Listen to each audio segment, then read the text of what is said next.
ஆனா நல்லா தெரிஞ்சுக்கொள்ளுங்க, கூட இருக்கிற யாக்கோபுக்கு தெரியாது, லாபானுக்கு தெரியாது, ஆனால் கர்த்தருக்கு நன்றாய் தெரியும். உன் பிரயாணம் ஓடி முடிக்க முடியாது. அது எங்கேயோ ஒரு இடத்தில் உன்னை கொன்று போடும்.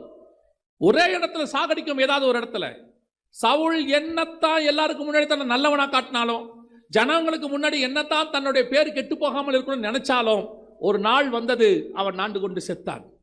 யூதாஸ் என்னதான் தன்னை ஒரு அப்போஸ்தலனாக காட்டிக்கொண்டாலும், அற்புத அடையாளங்கள் செய்தாலும், அதான் ரொம்ப முக்கியம்.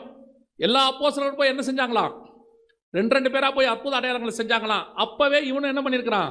அற்புத அடையாளங்களை போய் செஞ்சிருக்கிறான். ரெண்டு பேரா வந்து சாட்சி சொன்னாங்க. சாட்சி சொன்னவன்ல இவனும் ஒருத்தன்.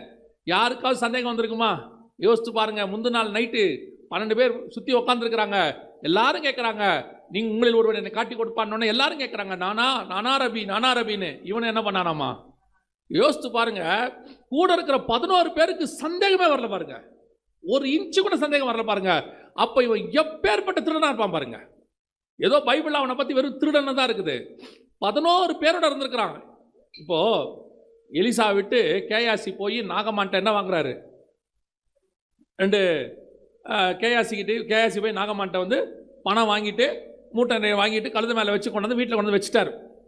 அதை எலிசா கண்டுபிடிச்சிட்டாரு. அவர் கண்டுபிடிக்கும் போது என்ன வார்த்தை சொன்னார்னா, அந்த மனுஷன் தன் வண்டியை விட்டு இறங்கும் போது என் மனம் உன்னோடு கூட வரவில்லையா?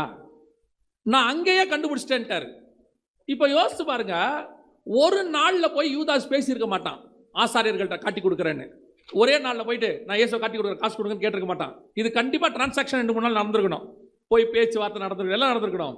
ஒவ்வொரு முறையும் பேசிட்டு யார்கிட்ட வந்திருக்கிறான்? இயேசுகிட்ட வந்துக்கிறா. இவன் பேசிட்டு வரும்போது இவர் மனம் அங்கே வருமா வராதா? எலிசாவுக்கே வரும்னா இயேசுக்கு வருமா வராதா? இவன் அதுக்கப்புறம் நடிக்கிறான்றது இவருக்கு தெரியுமா தெரியாதா? எப்படி நடிச்சிருக்கான் பாருங்க. கூட இருக்கிற 11 பேருக்கு தெரியவே இல்லை பாருங்க இவன் நடிப்பு. இவன் என்ன? ஆனால் ஒரு நாள் வசனம் சொல்லுது, குடல் சரிந்து செத்து போன. நீங்கள் கூட இருக்கிறவர்களை ஏமாற்றவில்லை, நீங்கள் உங்களை நடத்துகிறவர்களை ஏமாற்றவில்லை. நீங்கள் தெரிஞ்சுக்காதீங்க, நீங்க புரிஞ்சுக்காதீங்க.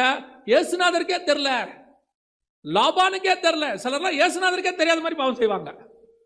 அப்படி ஆனால் ஒரு நாள் வரும், நீங்களும் நானும் யார் என்பது தெரியப்படுத்தப்படும். நீங்கள் உண்மை உள்ளவர்களாக இருந்தால் உங்களை கொண்டு போய் பிதாவுக்கு முன்பாக நிற்க வைத்து சாட்சி கொடுப்பதற்கு கர்த்தர் வல்லமை உள்ளவராக இருக்கிறார். அவர் சொல்றார், என் பிதாவுக்கு முன்பாக உன் நாமத்தை நான் கூறுவேன்.